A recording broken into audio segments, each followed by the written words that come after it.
Hey guys, here we are for the last episode of the Grand Tour game.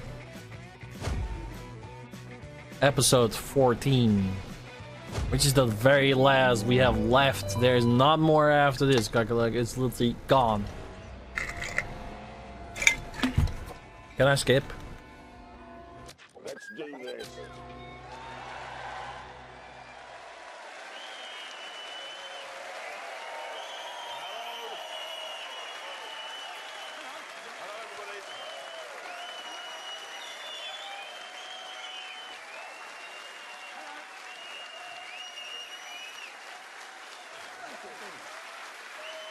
Thank you.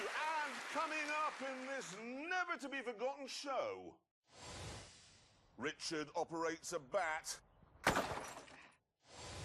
James sits in a car humming. And I park outside a cathedral.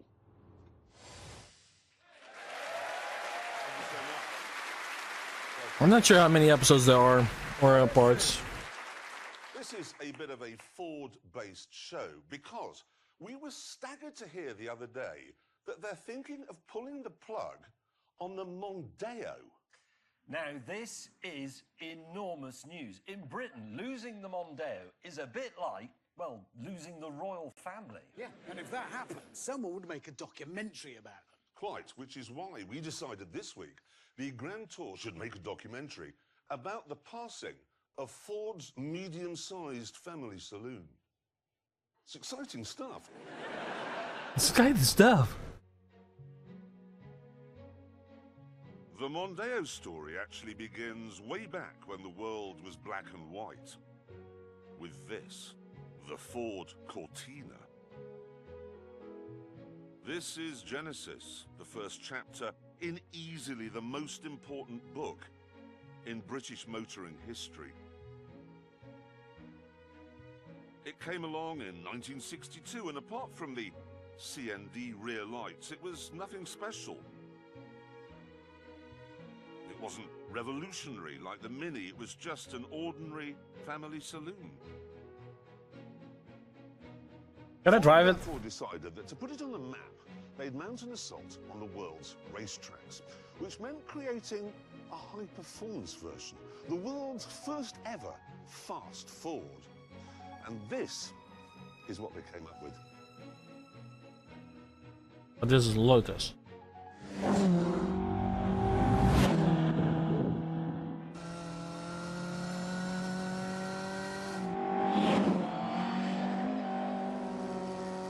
Life doesn't get much better than this. Cadwell Park, sunny day. Mark 1 Lotus Cortina. They said there was going to be a Ford show, and why they're bringing Lotus into the game?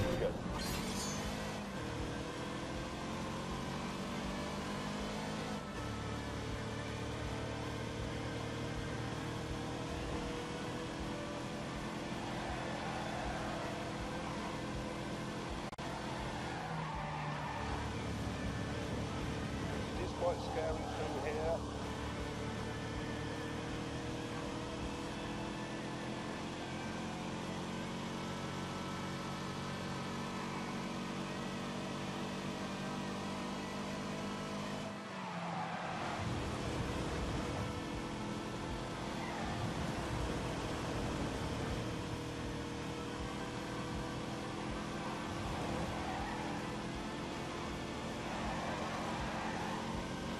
Get a bloody move on.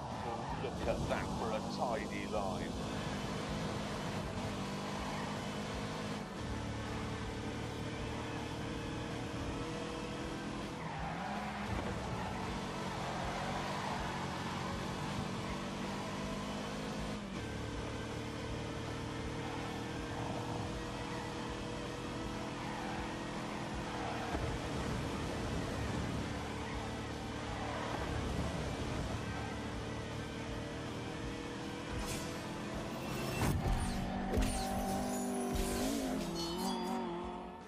It had a revolutionary 14 scenes. Okay. 1.6 litre engine, which sounds like a murder of mad bees.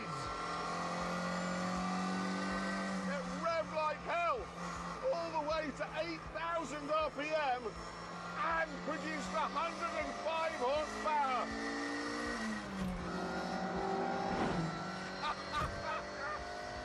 Oh, wow! The result was some spectacular performance. The road cars would do 108 miles an hour, and in race trim, that shot up to 145. That was the stuff of spaceships back then. And best of all, if you were really on it, it would lift the front wheel in the corners. On the downside, it didn't stop properly, and there was very little grip. So it was an oversteer mentalist. Let me guess, I have to learn to drift now. Yep. Oh, God, that looks tricky.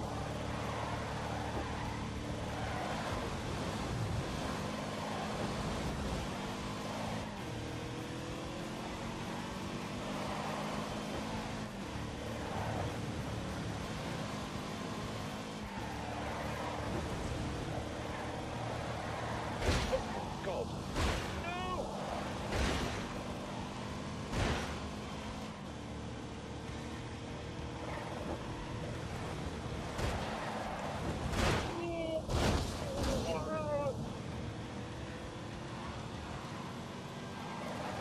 Drive carefully.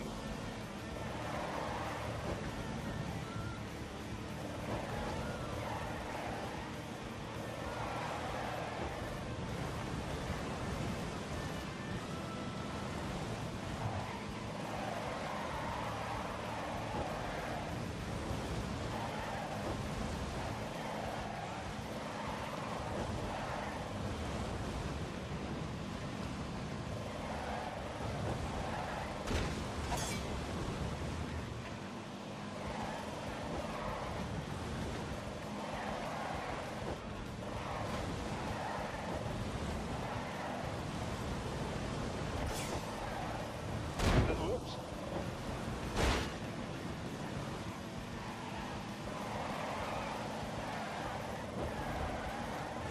Yes.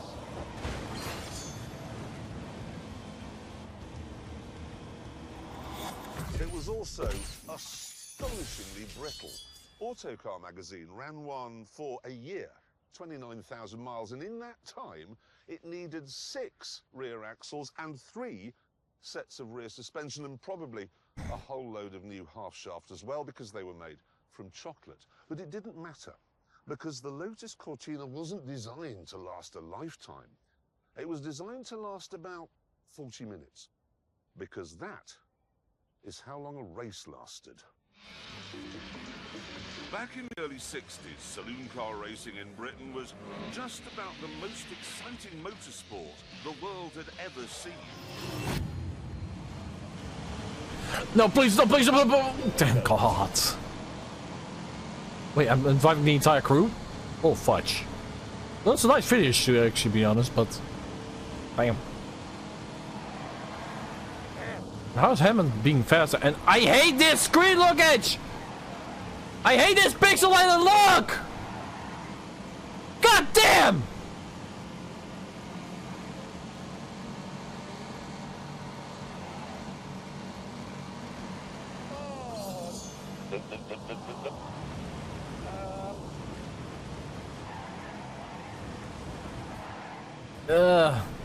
Can't see. Might better.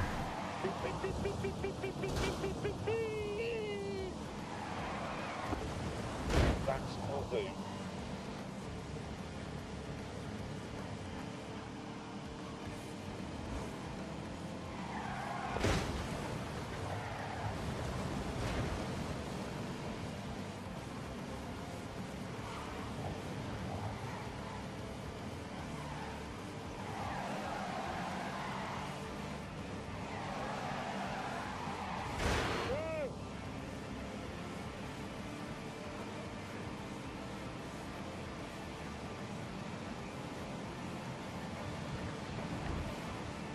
For heaven's sake, I beg of you, drive fast.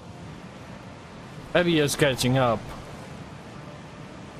Ow, God, that looks tricky. Oh, Abby! And she's driving a Ford! Ass!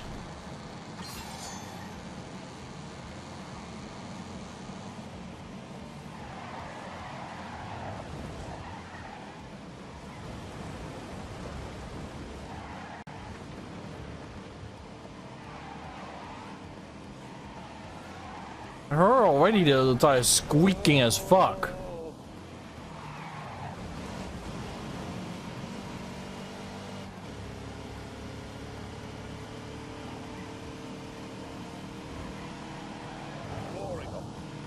It's gonna like a little shortcutting.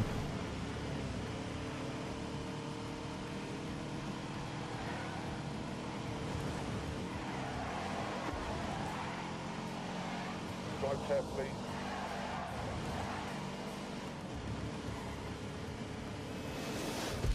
The massive American Fords would roar down the straights, and then in the corners, the army of minis would be right back at them. It was beautiful, snarling chaos. But when the dust settled, it was the Lotus Cortina that was doing the winning. It actually won the championship in 1964, and it didn't only shine on the tracks. In 1966, it won the RAC Rally of Britain.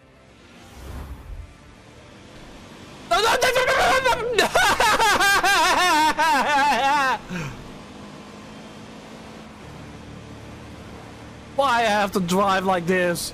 This is even more humiliating. Why? For God's sake.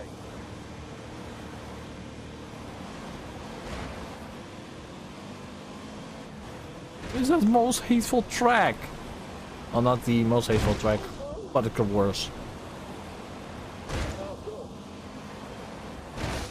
This is just so. See, this is what I mean. That's like you can so fling off your map.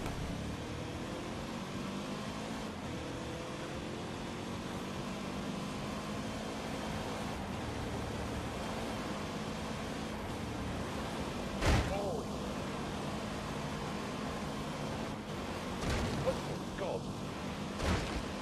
for God.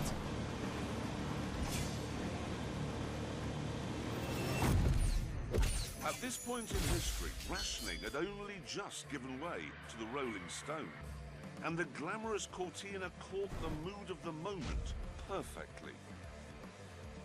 It was exciting, the first car ever that made the ordinary family man feel special, like he wasn't just a downtrodden cog. These were the best-selling cars Britain had ever seen by miles.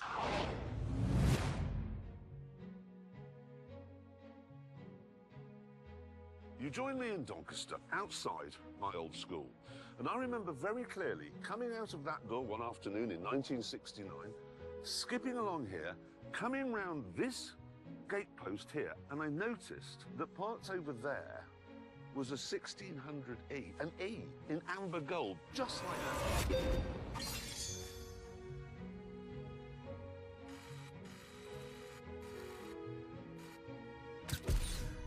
And in it was my dad. And that was impossible. I can still remember now, vividly, how I felt. My knees actually buckled. The hairs on the back of my neck are rising now in exactly the same way as they did on that autumn day 50 years ago. I can also remember the enormity of the hug I gave my dad, because I was just so proud of him. I mean, he had an E. An E stood for executive. My dad had a 1600E. And that meant he was better than the Duke of Edinburgh. A few years later, in South Wales, another young boy called James May went through the exact same thing. I was at my mate Andrew Jones's house, just up the road from ours, when his dad came in and said that my dad had just arrived home and he had a new car. So, I went outside, and there, parked next to the curb, was a brand new Cortina GXL.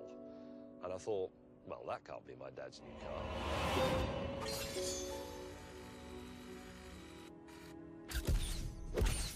But it was. This was the all-new Mark III Cortina. And because it was the GXL model, it had chrome strips on the grille, and a vinyl roof, and 4 auxiliary dials that were angled towards the driver. It also had something called a rev counter, and I'd never seen one of those before. But when I looked at it, I suddenly became aware that my body could produce semen. Ew! Unfortunately, not all children in Britain were as fortunate as James and me, because some of them were born in Birmingham.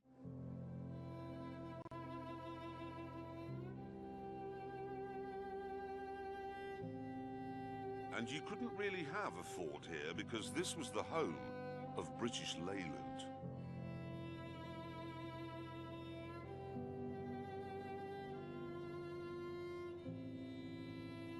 I grew up here, on this street, and I remember the day my dad came home with our new car. I prayed it would be a Cortina. Literally prayed. But it wasn't. Oh, I have to play a puzzle game again. Oh, great. Oh, I had it. This way, that way.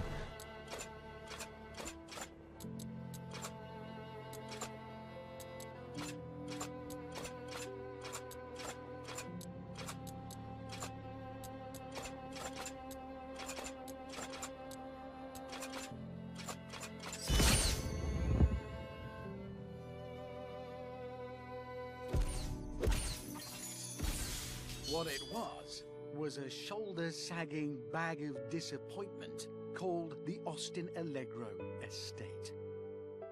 It doesn't even have 4 doors. What was my father thinking? Why did he do that to us? I fell to my childish knees, threw my head back, and I howled at the sky.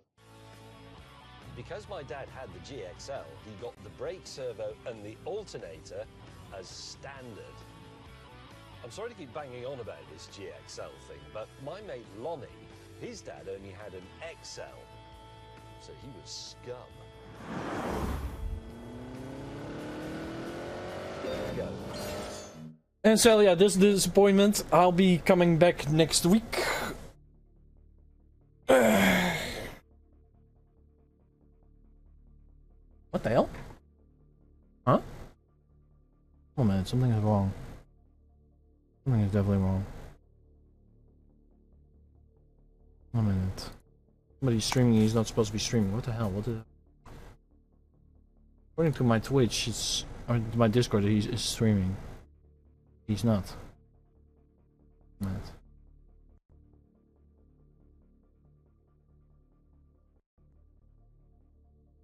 Possibly not, but then according to my Discord, he is. And he isn't. Discord is tripping. But yeah, guys, this is Sally. I'm going to end it off for today. I will be back tomorrow, so that's my sorry disappointment. So I wish y'all a good day, a good week, and peace, my prayers. Have a nice day. I wish y'all a good day. See you tomorrow. Bye bye.